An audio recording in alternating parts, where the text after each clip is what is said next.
Hey everybody, welcome to another episode of NC-17. My name is Josh, and today we have a power couple in the entertainment world. We have Danielle and Bryan Coyne. How are you guys doing today? Awesome. Terrible. Glass half full, glass half full of piss. Hey, as long as it's still half full, I guess we're good. There you go. You'll make it through life. It's all right.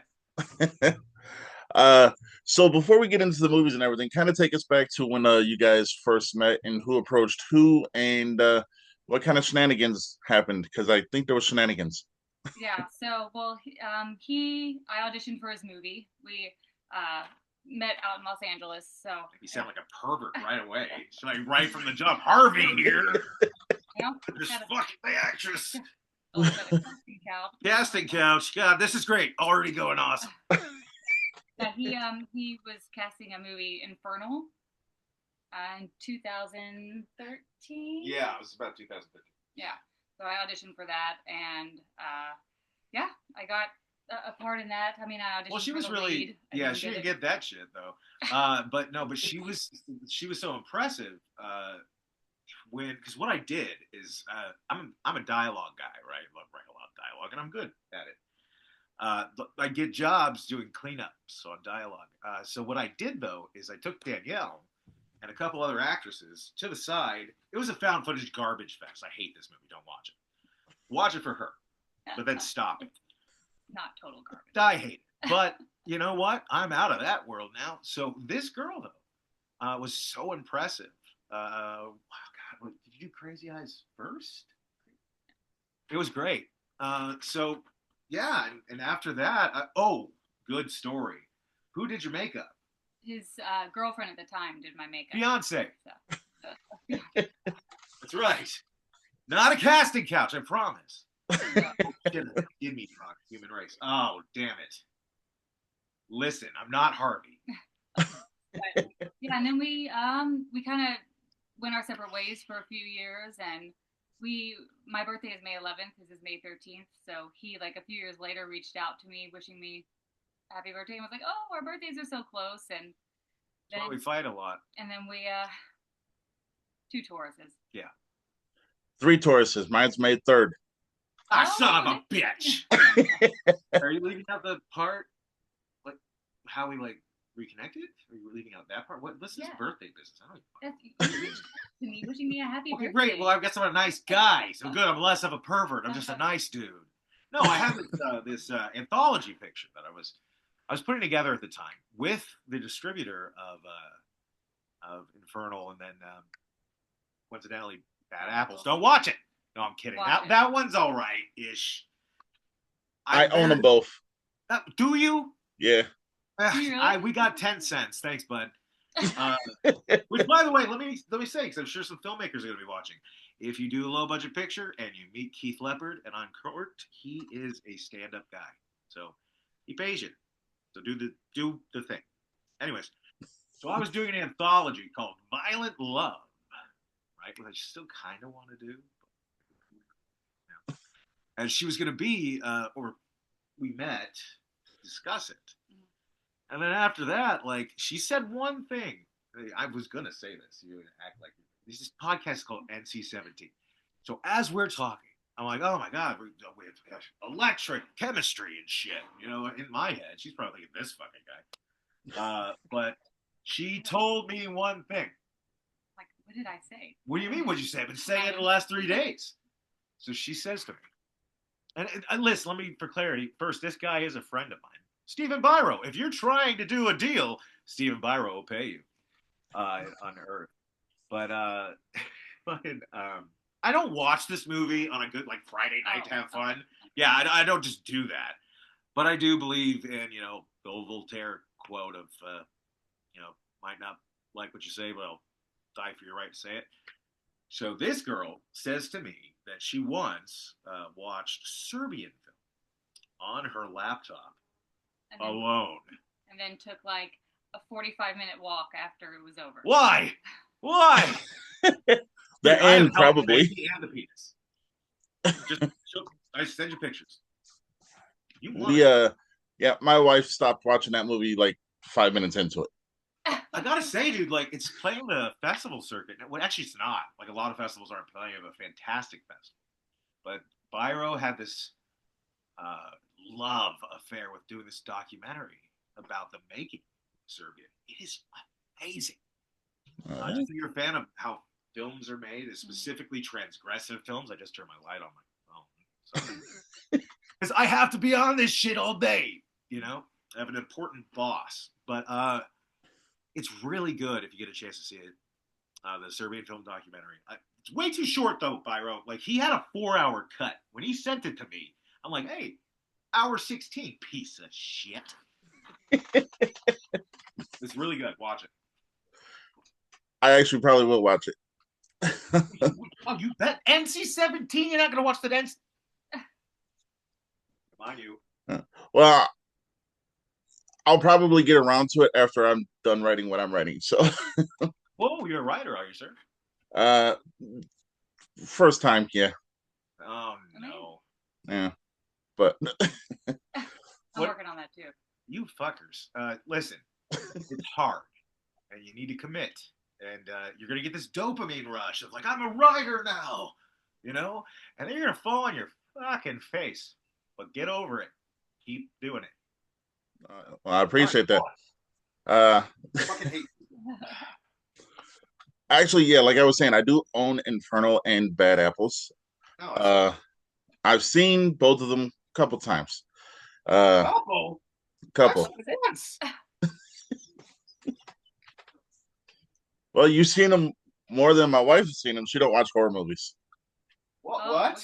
we gotta Yeah. work on. Gotta work on that one. Well, correction. She'll watch a horror movie if I watch a Disney movie. So, Oh, Okay. that's Fair awful. trade-off. That's fucking awful. but Fact on Bad Apples. So yeah, well that ending scene, I was pregnant with our first child That's true. filming that. dang, Hey, you That's want an even awesome. further fun fact? what's that? That movie, Bad Apples, which so I'm currently this madness of getting ready for Cannes and all these announcements and shit, and trying to get her movie sold and how do you even?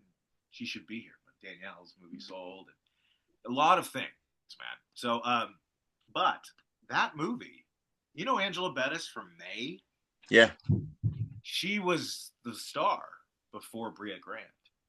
It was called Wicked Tricks. I did not know that. Yeah, no, and Leslie Easterbrook was in it. It was wild, man. We almost made it. Damn. And Wicked Tricks and Wicked Treats. So, and the kids were a lot younger. So it was really hard to get made, and obviously we had to torture it, fuck it up. Except for the Graham Skipper thing at the end. Like, that's dope. I still stand by that shit. No. It was called the Mano-Lantern. Yeah. So, I appreciate you watching it, man. I really do. I know I'm negative, but like I have to be. So Well, we are our own worst critics. you will never like your own writing, by the way. I don't, but everyone else who's read it was like, "Oh, it's so good." I'm like, "Yeah, okay, yeah." So, All right, man. We'll talk to me about it later. We'll talk. oh yeah. So she said that you wrote "Creature from the Black Lagoon." Oh fuck. All right, I'm out. Bye. You did, yeah. The treatment. All right, so hold on. No. I think what I can say. Yeah, so I co-wrote the story for Creature. But you gotta understand, like, you know, I'm so blessed to have the best boss on the planet, the most talented guy in horror right now. I think we all agree. You know? And also, he's the kindest, which like still blows my mind. I see things happen internally, and I go, "Come on, motherfucker, let's go." And James is like, "Eh." I think today he said, "I don't fight downward, I fight upward." I was like, "Motherfucker, fortune cookie ass motherfucker." But listen, so yeah, Creature, it was the biggest blessing in my life, and it was hard. It was very hard. We hacked that thing out over months, just pow pow pow every day, and I was new. You know, I got my start at Sony TV, by the way. So I've always been a studio bitch. You know, so when I got into Creature, though, like, listen, the Universal monsters have been my passion since I was a kid. You know, I watched Yeah. with my dad. That dude's dead now, so it makes me proud to be like. Yeah, very like kind of a. And it's fucking good too. Yeah, it's fucking good. All right. Watch that part, the it's good part. I don't edit, so everything's going to get in the show. Oh, son of a bitch! See, I'm one of those kinds of podcasters that if you're on the show, I mean everything is seen and heard because I just feel that if we edit or if I edit, I'm not being true to who I am. Yeah. Yeah, I appreciate that. I mean, a lot of my friends, you probably know a lot of them. I love doing their podcast because of that. But when you get to that level where they have like when I did my first pop, they're called cough buttons. Have you ever had a cough button before? Mm-mm. It's fucking hilarious. But you're like, if you have to cough, please hit this button. Like Nerdist and all these like fuckers. Yeah, it's a cough button. And so I just kept doing like seriously, I'm an asshole. So I just kept. So the sound was just clipping, and they asked me back. Yeah, Creature's a tough one though, because like I can only talk about so much. It's really exciting to see it come to life. I was very like, if you ever get James on this, he better fucking say it. But I was very instrumental in encouraging him to take it, because for me, if anybody's ever going to do that movie, this was my role, by the way, when it started, was being the historian. I was so blessed. I got to see so many things, like John Carpenter's, you know what coverage is? Yeah. Yeah. So I got to read that coverage and see what John was doing. I got to see what everybody was doing. And we did our own thing completely. Just seeing what. Yeah, where the other minds were. With that film. You know, and there's ones you don't even know. Like Alfonso Cuarón was on it for a time. You know, James Gunn was on it for a time. Dang. And it's always been for James. All right. Look at the trench scene in Aquaman, you know, and then match that to The Conjuring, and then boom, we got you, bitch. Damn. Oh, hey. Here's a little. So I went to LA, shot something that I'm fucking shitting bricks. I'm showing something to James that I directed on Sunday. So I'm shitting bricks, but he's such a great guy. He gave me and the co-writer, Raphael Jordan, this little guy. When I walked into the Atomic Monster office, it's new. Damn. It's a little rubber ducky creature. Oh, yeah. Okay, I might get fired for saying this. This is the exact design. No. Spoiler. So let's talk a little bit about Myth of Man. That's Yeah, that is no. So it's wild. The fuck is that? I know. Me in Dallas. Oh shit! That's the thing my daughter's in. Yeah. So you don't have any projects like you. This is. We filmed that 3.5-4 years ago, and yeah, my daughter was cast in it as well, and she's I think she was like 1.5 years, 2 when we did that. Very sci-fi, but it finally, I guess, through all the everything that they had to do with the film, it took a while for it to get put together. So that was a long time in the making. I had just a bit part in that, but it was. It just kind of showed, it was a very independent film, so it just shows, when you have, a very sci-fi special effects kind of film like that, the amount of years it can take to do it. So, definitely, I would say Malum. Oh God, Malum is a brilliant motherfucker. Have you seen it? Oh, it's on my Netflix all day long, dude. Yeah, I'm so proud of her in that, and it was not just because I fuck her. It's that thing where you really believe. Marriage. Oh, what do I? Well, marriage. Well, fuck that. Like what? The thing's called NC-17. I don't get this chance often. Okay, listen. I'm going to change the name of my podcast. Yes. The worst part is, okay, so I am doing It's gonna be announced on my birthday, and it's the Next to Creature, the dopest thing I've ever been involved in.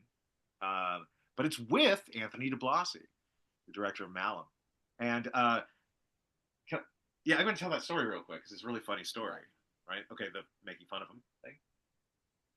What, you don't remember? Okay, so little baby Bryan, before this was all gray, I had written a spec script called "I Was a Teenage Madman." It made the rounds, and I got a mentor, the greatest guy on the planet, this guy named Steven Susko.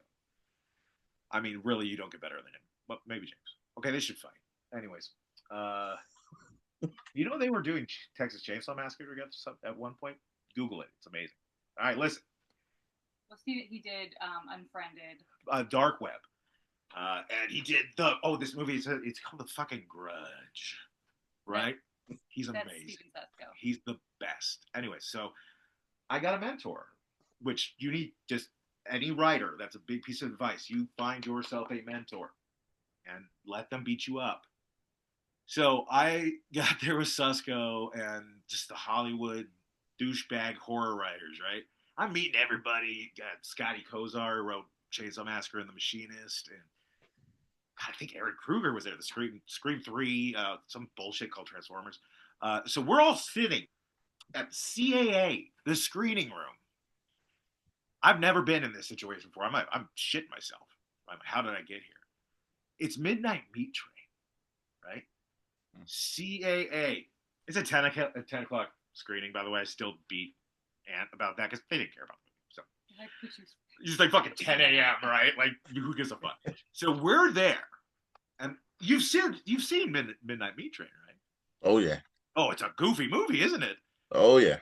It's so good. It's a blast, but it's a goofy ass movie. So Susko and I had gotten close. We started mocking things together. So, anyways, we're sitting there together. Second row, first row. I do know what I am. Yeah, you get it now, right? So Susko and I are this. I didn't know any decorum. I'm talking to you right now. Do you think I know decorum? So I'm watching like Ted Raimi gets the in the eye and shit like that, and I just start cracking the fuck up. We didn't notice that two guys had come in and sat down right in front of us.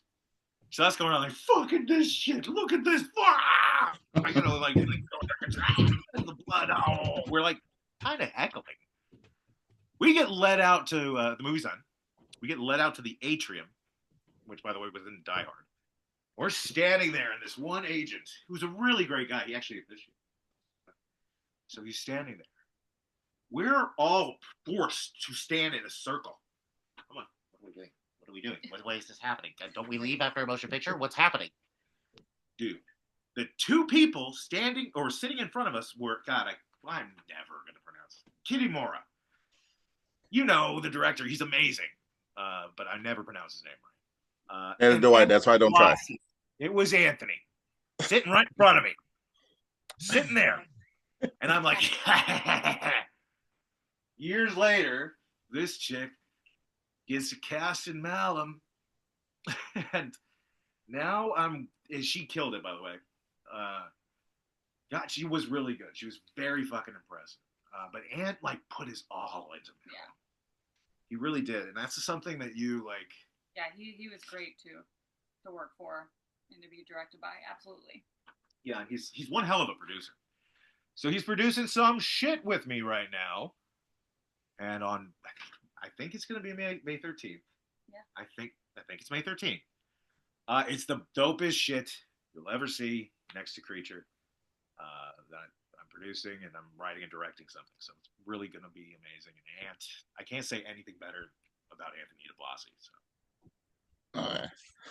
All right. Well, just to go along with the birthdays, my wife's birthday is also May 24th. Okay, get out now. Disney movies and that shit? No, go. So I don't know if you guys have seen any of the episodes or interviews or just my reviews and stuff like that, but I normally rate movies 1 to 10, 10 being best, 1 being worse, you know?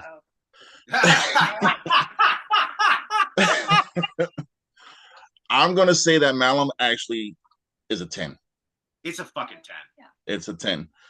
And that's one movie my wife actually did sit through, and she loved it.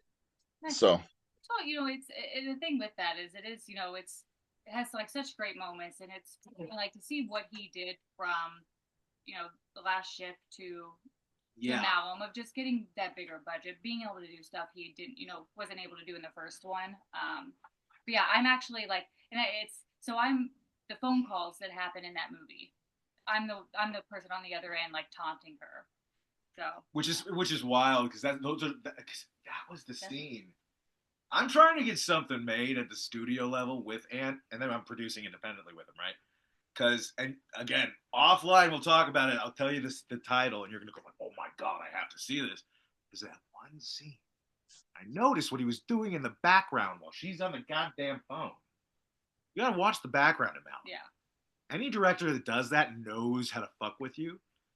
And like, I thought it was redundant at first because Last Shift was a masterpiece. And if we're gonna get honest, I think it was announced, so I can talk about it. Listen, like Ant was gonna be doing Pig Blood Blues, right, from Clive. Is it just like Ant just right? But Malum was perfection. Actually, wait, hold on. Let's be super honest right now. Her first shot sucked. It's the only bad shot in the movie. It really is. It's the only bad shot in the movie. My first. You're right. When you're in the thing, you have the gun. Oh. Oh, fucking awful. I said that to Ant's face. And wait, what did you just do? How many podcasts you been on? Text Ant right now. Say get on this podcast. Defend yourself. Well, it was an interesting process because I was supposed to shoot that scene, and things had gotten mixed up, and the special effects team was confused. Film's supposed to be there on that day, so it was kind of because I had spoiler for anyone, but I've got one eye. What? So this whole time? So they kind of had to quickly do. Thriller. They call her one eye. They had to quickly do something to my eye. What the fuck? Did they fuck your eye? Like, what is that? They had to do something to your eye? They gave her a butthole eye. It looks like a butthole. Yes, it's a fucking butthole eye. It's called, in the industry, it's called out of the kit. Well, yeah. Well, what? And be honest. Oh, I'm telling him right now. You. But yeah, so it was but yeah, But yeah, just in the way they had put it on. I mean, when I like in doing my scene, you're an actor and trying. Well, first of all, it's an interesting experience to only have one eye. It really throws off like your whole equilibrium, and like it's very interesting. But so when I was doing the scene the first day, my eyelashes at one point got stuck inside of the thing they had put the prosthetic they had put on me, and so I couldn't close my eye, and so like my eye is just burning, and like I mean it was it's like if you prepare then you don't have to do it out of the but kit. it was intense, and I went up to Anthony. I was like, Anthony, like I hope like I honestly I am miserable, like my eye feels like it's sandpaper. I can't close it. You're difficult. Hey, I was not. Oh, she is a little difficult. Do you know what I say about her? Do you want to say it? Hey, all future directors, she's the best actress you'll ever work with. Get her the third take. It's going to be the best. Gone. But, well, they ended up going back and looking at just the way it looked, and were like, this looks a little silly. So then the eye became then we, rescheduled that shoot day, and they did it the way they had originally wanted to do it for my eyes. Right. But it was a great experience. A lot of great came from it. Yeah. Mm-hmm. Again, like when you see this thing. Well, it was a cool moment. I mean, I've been acting since I was in the second grade. I grew up. I did local from Kentucky local theater and fucking actors. These fucking actor people. Oh, so I started writing when I was 2 years old, and I fucking got an A+. But the point was, it was a actor people are the only people that tell this story. You ever get a producer on you who goes like, I was 12 years old, and that's when I produced my most recent picture. Be honest. That's good. Keep talking. I'm out.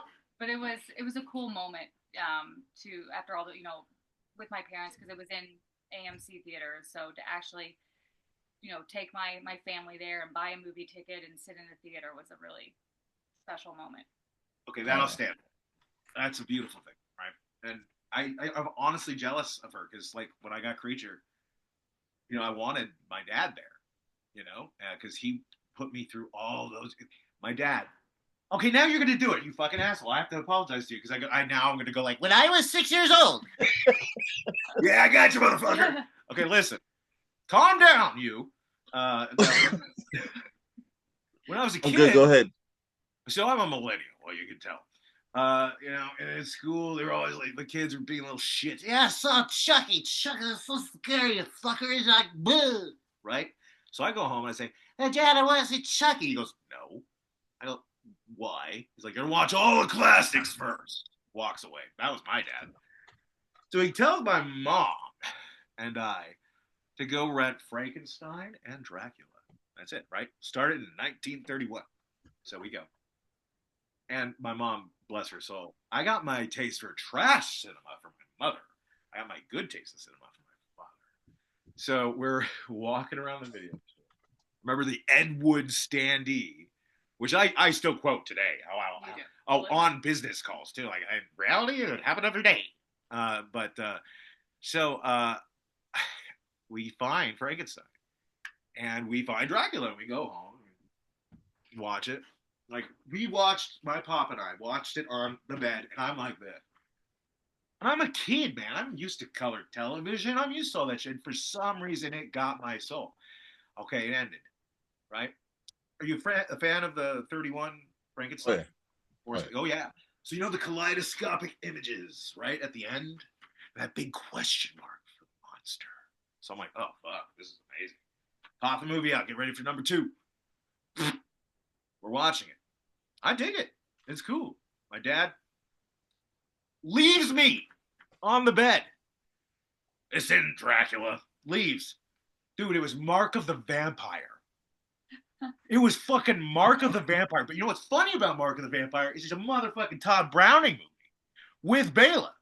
It just has that cool twist at the end where, actually, I don't know. This is a tough one. I don't know. Like April Fool's Day, where it's like, oh, none of it was real. Some people hate that. Some people don't. I love the twist in Mark of the Vampire. Have you seen it? It's been a while, but yeah. But you remember, so they're actors. Yeah. It's the whole vampiric thing. And that was Todd Browning being mad at MGM and saying, fuck you. He was an alcoholic. But yeah, so I think that's the moment my taste actually became something where I took that kind of trickery and the very serious thing. And so when I got Creature, we then now corrected and we went through all the fucking movies and all the fucking sequels. Fight me on the Mummy sequels, by the way. Better than the first one. It's true. I don't give a shit. Mummy's Hand is the better one. Wait. What was the one we saw with the Mummy? That was your dad. Oh, that was the Tom Cruise one. Tom Cruise one. So, it was fun. It was fun. It's fucked us up internally. We had some fights internally because of that fucking movie, but things I can't say. But fuck, it fucked us up. But that really developed what I was. So it's like when I got Creature, I just wish the guy could see it. Because I'm credited, motherfucker. And dad, you mean? Yeah, my dad. Yeah. I'm sorry. What other guy? Fucking Rico? Fucking I don't know. Jack Arnold? Come on. Keep yourself together over there. But that's why I'm so proud of her. To calm down! Because she got that moment with her pop. And all that hard work, all that money, all that passion. I've never seen parents support a dream the way they do. And Aunt. So now that Aunt and I are working on this thing, I wish we could fucking say it. Because you're gonna die. Pretty cool. Pretty cool? Fuck you. No, but it was really powerful. It was a great screening too. I do love like how full circle that came. Yeah, I think I get paid for this. I tell It's stories. like you're a writer. It's like I do it. Fuck you. You got to make a living, right? It's barely a living, and then it's a huge living, and then it's not a living, and then it's a living, and it's not a living. Get used to it if you're going to do it. Oh no, I'm not quitting my day job anytime soon. I have a masterpiece, Bucker. Your confidence up. I mean, hey, I think it's a masterpiece, even though I still, it's a trilogy. I'll tell you guys about it later. Trilogy, yeah. Well, what is something I can say that I am doing that's is because it's vague. I can speak in vagary, and believe me, there's no one I detest more in Hollywood than the person that goes like, "Well, I can't talk about." Yeah, fuck you. I signed my NDA. I signed my NDA. I fuck you. Everybody talks, but so I'm working with a lot of '90s, early '90s, '80s splatterpunk novels that you just couldn't make back then. Which is kind of a funny story. It's not even a story, but like, what's his name? Mike DeLuca, who now is running Warner Brothers. He was the only guy, because this is what I do, dude. I basically go through chain of title. I find rights, and I hate it, but I'm good at it. And I'm looking at a couple, two that I'm attached to, that have never been optioned. There's a stack of movies over here. That's what he's looking at. No, those are the written word. Oh. Yes. And Mightier Than Sword. But Mike DeLuca was the only guy that ever tried to make these movies. Like David Scow's The Kill Riff. I believe he had optioned End of the Line. Yeah. But there's a couple that came to life through this producer that Anthony DeBlasi and I are working with. So we're trying to build this world of the classic splatterpunks that, quite frankly, Terrifier opened the door for. You know? It just made it possible. I'm just I almost called myself an intellectual. I was like, okay, excuse me, I'm going to hang myself now. Fucking balls. No, seriously. So it's Terrifier did a lot for cinema in a weird way. It's fucking weird, but I'm a fan. Are you a fan? You like the Terrifier movies? Oh yeah. They're fun. My wife not so much. Once that Saw started happening, she's like, "I'm done." I was like, "You're missing the best parts." Just me. I'm done. Like this one. Get out of here. It's just us now. Okay. Whoa. But it opened the door. Dude, when you get out there, you're trying to sell fucking movies, man. It's hard. But it opened the door to be able to go harder with stories like the splatterpunk authors like David Scow, like Ray Garten, like where they see, there's a market, people want it. There is, yeah. I mean, you can't spend much money on it, but yeah. Listen, some of these guys are hard to adapt, dude, but they should be adapted. So I'm gonna kill them. Thank you. Yeah. There's a moment in like a lot of people's lives to where they realize they have something, and I mean, I don't know when you guys realized it.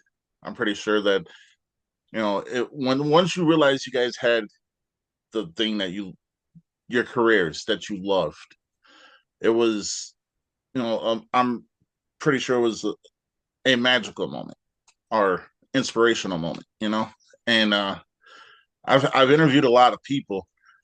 I can honestly say this is one of my favorite interviews, to be honest. Is it? Because she's going to get off this thing. You're so unprofessional. Oh, my God. Listen, I just don't fucking care. But I love you. You're awesome, and I can tell you care. And that brings out that. Honesty. Well, I'm digging the beard, bro. Oh, I'm digging the shit? Yeah. Old Man River. I made him do it. You did. I had a goatee. Looked like quite the, oh, wow. I almost said a bad word. Caught myself. Cough button.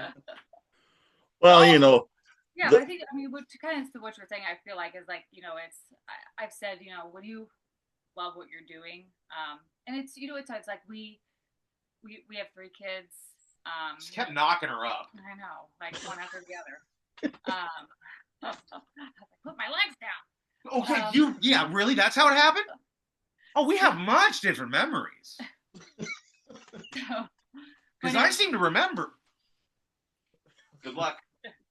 but it's, in that definitely, when you've got that of, we always wanted to, and Bryan especially, and just showing them that just because I feel like a lot of times people, you have kids and you feel like that kind of has to adjust things, but showing that like chase your dream, always. And then,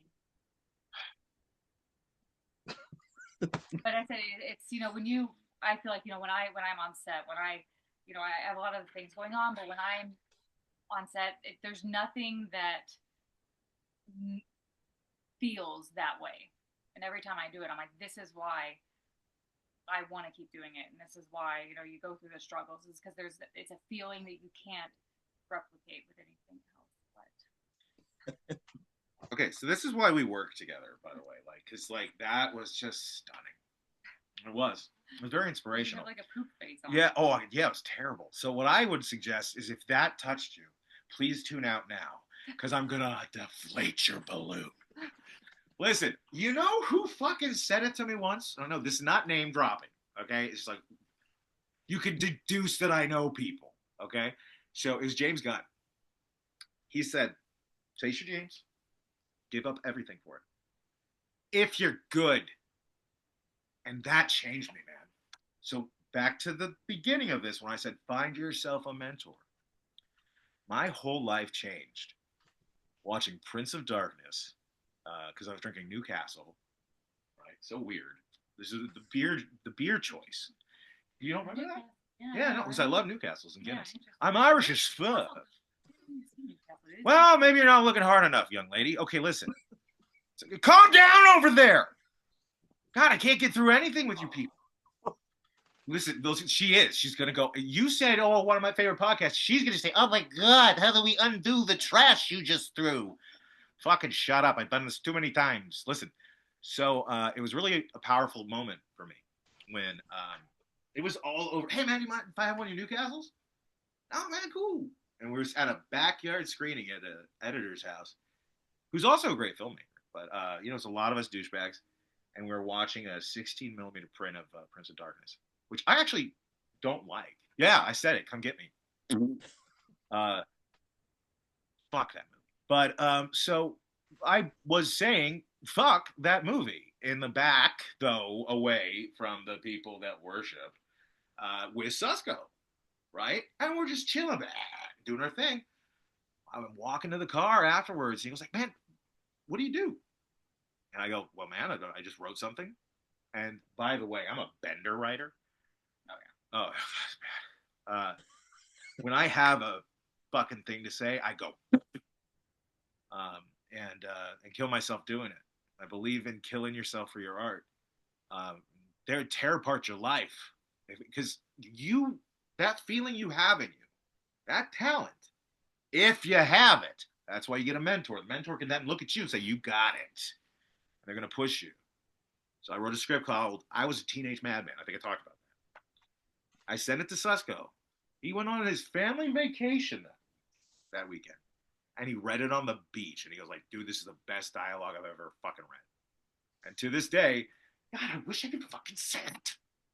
There's a very trashy movie that he sent me to remake, to direct and write, and he will produce. Hopefully it gets announced. Because I'm known to be the guy that turns trash into fun, So he said, I will produce this if you direct it. Like, that's the only way I'll touch it. But that goes back to that moment, the Newcastle, the Prince of Darkness, fuck you. The fucking moment, man, that inspiration, that him telling me I had something. This girl, she had an acting teacher. I love that. Chair story. But she did. She had people, Barrett. She was in Titus, I believe it was. Titus Andronicus. Yeah, fuck Shakespeare, piece of shit. It's an amazing. Who cares? Fuck Shakespeare. Read some Bukowski. So, no, but she's. Listen, Yeah, how? Yes. Cough button. Cough button. What? Say it. No, I was saying. Finish the yeah, thought. definitely. You go. Oh, no, I was just saying. Yeah, that's a moment I'll always remember. I had an acting teacher. Yeah, Barrett Cooper, who. Very great actor. Since. He's incredible, and such a piece of shit. Night of the Living Dead. Fuck. God, that was awful. But he, one of those people that, he just made his mark on me. I mean, he was intense. I mean, he had to go to anger management by There's the no bullshit here, right? But this one's bullshitting you. So Barrett, threw a chair, right? Dope. Well, do it. You can't do that today. Then you get sent to HR, you get fired. But this one is like, You're so mean to me. Why are you so mean? I was like, no one's nice. And she had this dude who's awesome. I met him. Fucking love the guy. Very talented. Who threw a fucking chair. Because we all I mean, this was in high school, but yeah, we in high school, but I have money behind me. So when I'm mad, I get mad because why? Because it's business. But if you're in high school, apparently, you could be as mean as you fucking want. Calm down over there. I told you. I'm out. he Listen. But it was. Whoa! Give me my moment. Give me your moment. Give me a fucking moment. On my third take. You're on your third take. Oh, hold on. That was comedy gold. Thanks. She's not the funny one in this relationship. It's me. But that was fucking dope. Did you hear that? What she said? I'm on my third take. That's called the wraparound, and I'm out.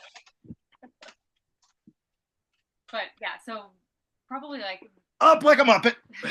the most one of the outside in theater is when I did Titus Andronicus, and it was such a amazing I mean I don't know if you know the story of it, but it's basically no one cares. It's Shakespeare. This is horror. So it's NC-17. It is horror. Oh wait, actually Titus was rated NC-17. Julie Taymor was Titus. Yeah, it was. I know everything. Goodbye. So my character Lavinia was the daughter of this king. My tongue I got raped in the woods, and my tongue cut out and my hands cut off. And there was this moment that it was kind of like a black box theater, but yeah, so I had to, before I came out, after that whole moment happened, I had to put a bunch of blood in my mouth, and then came in and had to be on the stage with my little stump arms and my mouth closed, and because it's Shakespeare, because it's who? Because it's a who? monologue that lasted. What kind? It was who wrote it? It was 3.5 pages. Can you source it? No, you can't. Goodbye.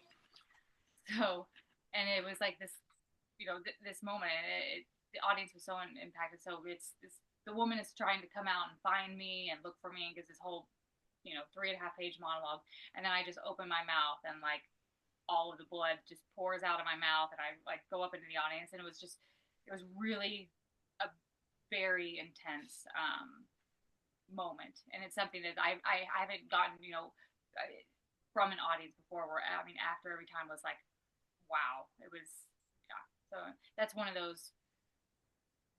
one of those performances that I'll always remember. Oh, yeah. I mean, nobody cares. Well,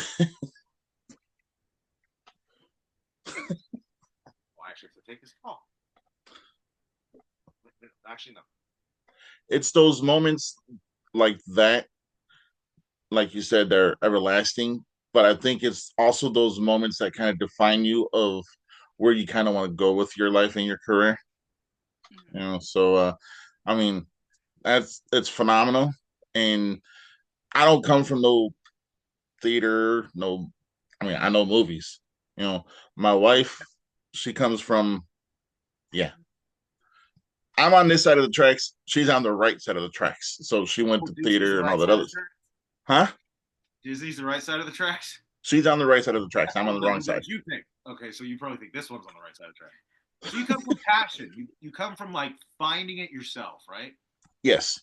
Are you writing a screenplay or a book? Screenplay. Okay. It's actually written. All three of them are, the whole trilogy, and we're in the process of casting and getting a crew. And tell me about it, baby. It's called Not There. It's a supernatural slasher about a group of friends go to this house, and one of them get possessed and starts killing everybody. Love it. Great. Seen it before, but I love it. Actually got Demon Wind right here. That's good Demon. movie. I love it. That's great. Yeah. Did you put your own spin on it? Say again? Did you put your own spin on it? Oh, yeah. Okay, but make sure you do, because I do this to James all the time in group messages. We're talking about the coolest titles you could ever think, right? And some of our original concepts, and we're going back and forth. And he was like, "Hey, is this like too fucking been there, done that?" And I was like, I think it was Ephesians or one of them, one of the books in the Bible with an E. "That says everything has been done before. What was done will be done again. There is nothing new under the sun." So always remember that, because that if you pitch me it, I'm like, "Fucking you. I don't care. If it's not, I have Demon Wind right here.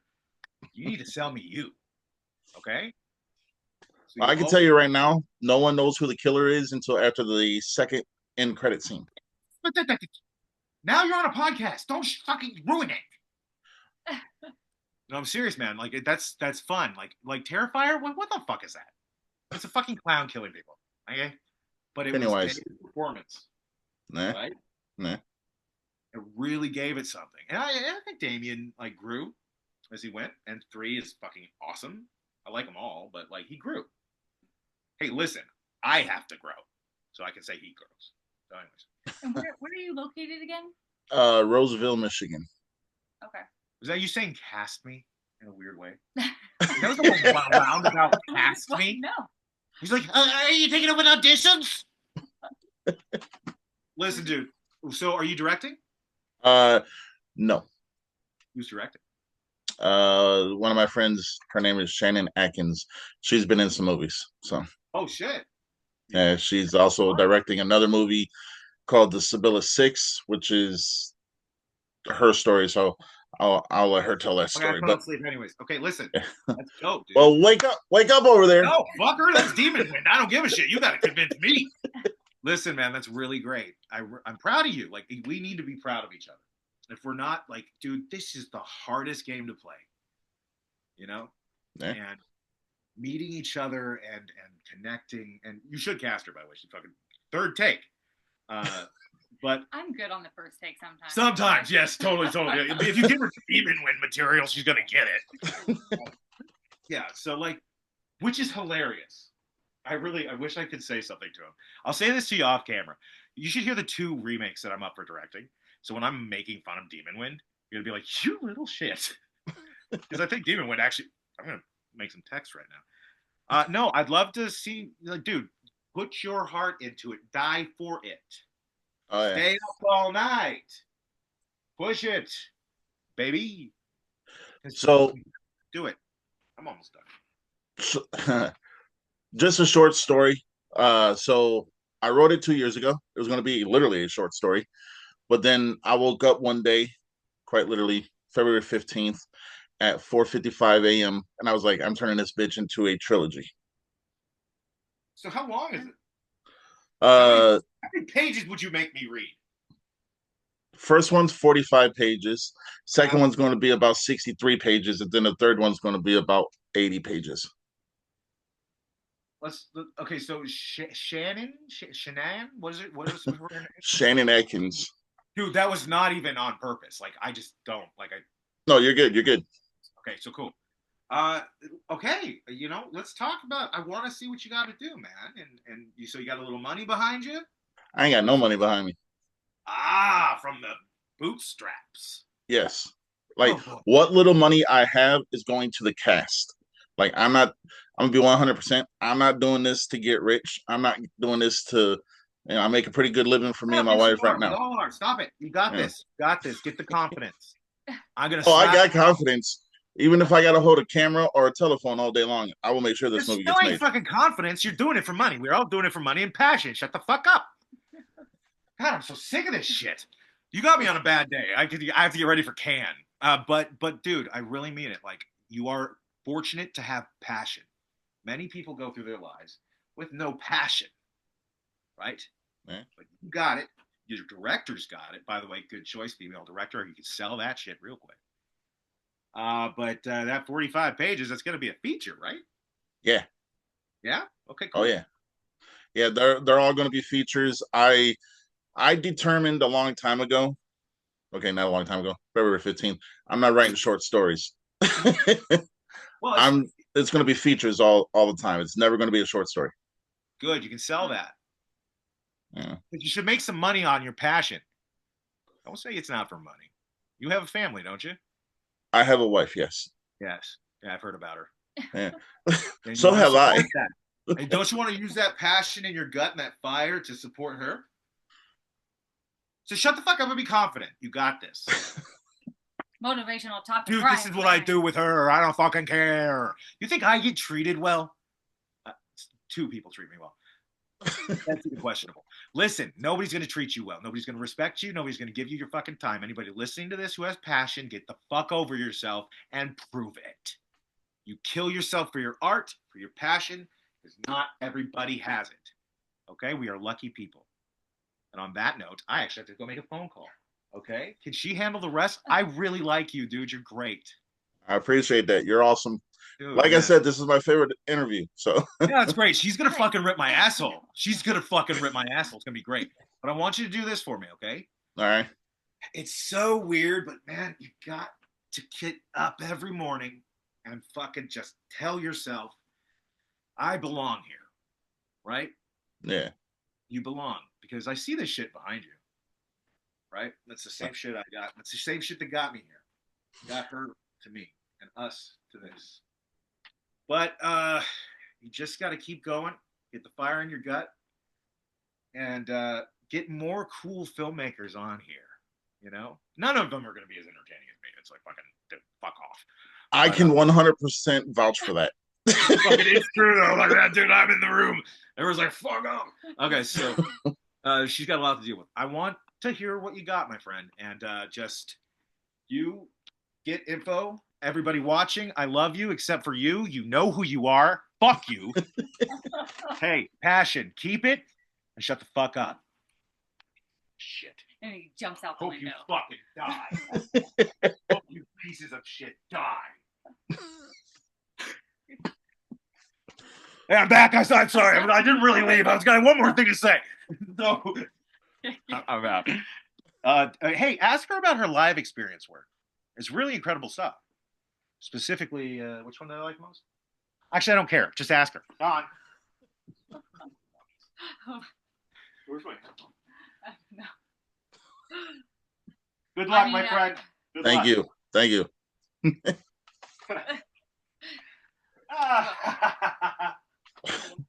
And that's my husband. It's all good. But yeah, so the passion you have is, it's awesome because we can tell by when you're in your films, and like there's certain things, like I said, my wife refuses to watch horror movies, but there's certain movies, if it has a person she can connect with, she'll watch it. And there's just, I don't know, it's sporadic, but I mean, she did watch Bad Apples. She liked that one too. uh the thing is I think she connects more to the emotional but also the torment of characters. Does that make sense? Yeah. So But I think there's more. I mean, that's what we want as an actor, to have it's, depth to it and to have, and I say no matter how small the part is, to have that arc in a character. And, there's a reason for everything that, your character does. he said something about live. Oh yes, well I did a lot of live experience horror living in LA. So I worked at escape rooms. I did, in Los Angeles they have a lot of, it's like Halloween every day there. Yeah. Which is the best. Yeah, a lot of immersive experiences. And it's a massive passion of mine is, because I think it's kind of goes to that feeling of theater. I mean, there's nothing that can really replicate like being in front of a live audience and having that immediate gratification from them, in real time. Yeah. So I did a lot of, I worked at, I did the like Halloween Horror Nights at Universal. I did, there was a Halloween event called Horror Made Here that was on the Warner Brothers lot. So like being on those, going in and day after day and actually being on those lots was, is euphoric and amazing. And then, they do a lot of, there's a it's called Blackout, which was a you have to go by yourself. It's like a single person. You go in by yourself. I mean, they're allowed to touch you, grab you, do whatever they want to you. When I had first gone in as like an actor, I had to a woman like mimic taking out a dirty tampon, and I had to like she put it in my mouth and made me eat it. Obviously, it wasn't that, but it's very like and like I said, and I don't know if you've done escape rooms ever. I've been to a couple, yeah. Okay, so I mean, they're ones that are incredible, and I worked in one called the Basement in LA, and it was amazing. I mean, I and like I said, it is that theater thing, and because it's horror, of I in this one I was you basically were kidnapped by a cannibalistic serial killer and locked into his basement, and you had to figure out how to get out before the time runs out. So you eventually come across me. I'm chained up in a bathroom, and you have to like get me out. And I'm kind of like your hint giver throughout it. So you don't really there's some escape rooms that you have like a walkie-talkie, and that's how they give you hints, which really takes you out of the whole point of the escape room, is to feel like you're actually in that moment. Oh Um, yeah. but yeah, it was. I love doing that. They had multiple rooms in that one. Another one, I was a blind and deaf maid. That like, yeah. So it was. I did a lot of that in LA, and I worked with the best when it comes to that game of haunts and live experiences. Oh So, yeah. So when you were younger, and when did you really start realizing that you wanted to be in the world of film? I mean, as I said, I don't. I mean, I told my mom in the second grade or that I was going to move to Los Angeles when I graduated high school. So I knew early on that it was something that I loved to do. In terms of like film, I think that just became I had done so much theater. And then in Kentucky, like we had a couple films come. So I had the opportunity to be on set for a couple that came here. There's one called Dreamer that I did multiple days on with that. And I think it's just seeing that different, and being able to, like actually be on location and really be immersed in that way was really interesting to me. So like from early on, I mean, there was really nothing else that I wanted to do. I knew it's what I wanted. So, and it's been, I mean, it's hard. I mean, it's you look at everyone, that it's a very roller coaster up and down career. Oh yeah. With really there's no stability there. Like I said, it's chasing a dream, and it's you've got the people who have you know did the you know college thing, that set them up, that gave them a really stable life. And that's why I said it. I always remember that they say if there's anything else that you want to do with your life besides acting, you should do that, because it's hard. But like I said, there's but I also think it's the best. It's the best feeling. Yeah. So there's a lot of I don't know. There's a lot of people who say that like Hollywood and independent are kind of like in a foot race right now to see who's going to finish first, because a lot of Hollywood movies, especially like the Marvels and this and that, they're repeating themselves. But the independent scene is kind of taking a forefront of showing what the new raw talent can do. Where's your stance on that? Is Hollywood still Hollywood, or is independent kind of catching up? Well, I think they're kind of. I mean, I think they're coming closer together. I mean, you're always, you're gonna have your much bigger budget movies and everything like that. But I think you're seeing even from the Oscars that you can take this independent idea, and I think that's why people, are you have more. You're able to do what you want to do in independent films. Whereas, if you get your big studio things, well, you have to basically do what they say. So, and that's why I think the independent films, and that's why I still like go to the movies. I mean, Bryan and I mean, we go to the movies all the time. It's such an important thing to support movie theaters. I mean, I remember during COVID. It's like at that point you thought, I mean, the theaters was literally not going to be a thing anymore. So it's so nice to go to the movies now and just see the parking lot packed. and people doing that. And yeah, so that the independent films, yeah, you have more creative control, and are able to tell the story more, but those are getting more recognition and kind of Yeah. showing, you can do independent. We just have to continue to support independent. Yeah. So when you were doing Bad Apples, what was like? How did you get into character for who you played, and like, what was the routine you kind of took for a day-to-day basis? So we actually like that. I shot the end of that. The movie had been done, and they pretty much came and said, we need more. We need something to kind of cap it. So I kind of came in late in the game of that, and honestly, it was like, I mean, Bryan and I had kind of talked about at that point collaborating and what that could be. And yeah, it was kind of, I wouldn't say like improv, but it was kind of like in the moment. In the Yeah. moment. So. Uh, what kind of advice, not kind of, what advice would you give to someone who's trying to get into the industry, whether it be acting, directing, producing, just in any way, shape, or form? I would say create your own material. I mean, Bryan gets, he gets on me on that all the time. I mean, you really have to, you can't depend on someone else making your career happen. There's so many people trying to do the same thing, especially if you're in LA. It's like literally every single person around you is doing the same thing. So making your own opportunities, write your own material, just film on your phone. I just constantly be creative. Whatever you can do to just just keep going. But yeah, biggest thing, just don't sit back and wait for the phone call. You have to do it yourself.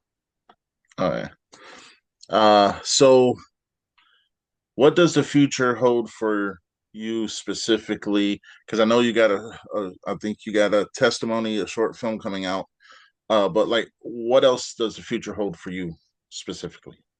So I'm starting now on the writing journey myself, which is scary to me. I have a lot of concepts. I mean, I write incredible log lines. They are like undeniably amazing. But when it comes to then turning that into a script, I've always been very panicked when it comes to that. So yeah, I have a concept right now that I'm working on, that is pretty. It's they always say like write what you know. So that's where Yeah. I kind of started to go with that, is taking just something that I've was personal to me, and but it is horror. I go on a killing rampage, and murder men. Uh, So, but yeah, that's what's in the works right now. oh yeah. As far Uh, as following my own advice of do it, make it yourself. oh yeah. So are you and Bryan collaborating a lot more in the future, or are you guys? Is he kind of doing his thing and you're gonna do your thing? Not at all. Yeah, absolutely. Yeah, we're like intertwined right now more than we ever have been in terms of working. I mean, he obviously is like has his separate thing of their bigger that, but no, he is my number one supporter. Oh yeah.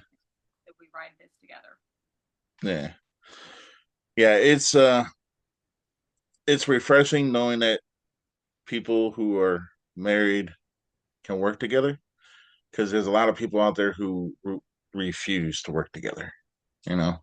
And like, I was talking to some other people the other day, and they were like, "We'll never work together because it'll ruin our relationship." And I was like, "I don't know why it would. That's not for me to say."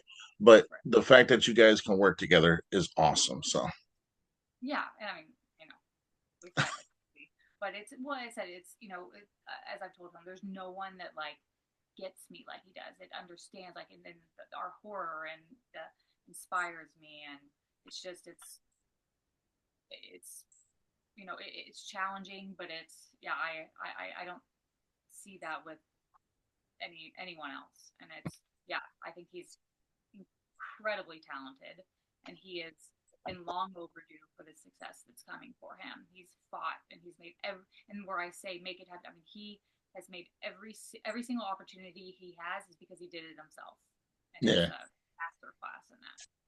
Okay. So we're kind of coming to the end of the show. Yeah, I'm gonna amazing. I'm gonna give you a couple minutes to where you can plug your socials, where people can see your movies if you want them to or not. Because if Bryan was here, he'd say not watch Bad Apples. Watch them all. Oh yeah. You know. I would definitely suggest Malum. That was phenomenal. Like I said, it gets a 10 out of 10 from me. But yeah, the floor is yours. Plug your socials where people can or cannot reach out to you. Up to you, where they can see your films and just kind of whatever you want to plug.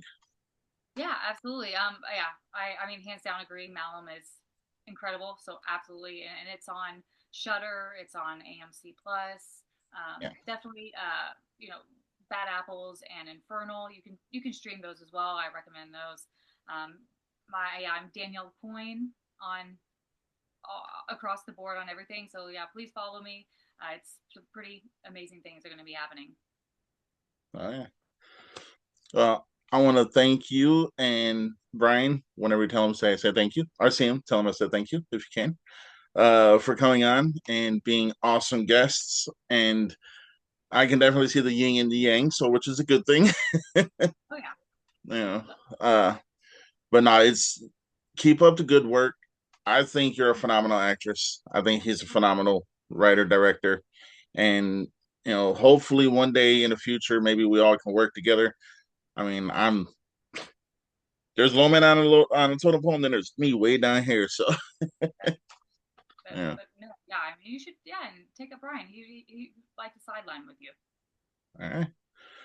Yeah. Thank you again for reaching out. It's always awesome to just converse with, people who have the same passion and that creative aspect. All right. And I tell everybody, and I'm not going to stop now. If once you've been on NC-17, you have a home with us, and you are more than welcome on the show anytime. Awesome. All right. Thank you so much. You're welcome. All right, everybody. Until next time, stay NC-17.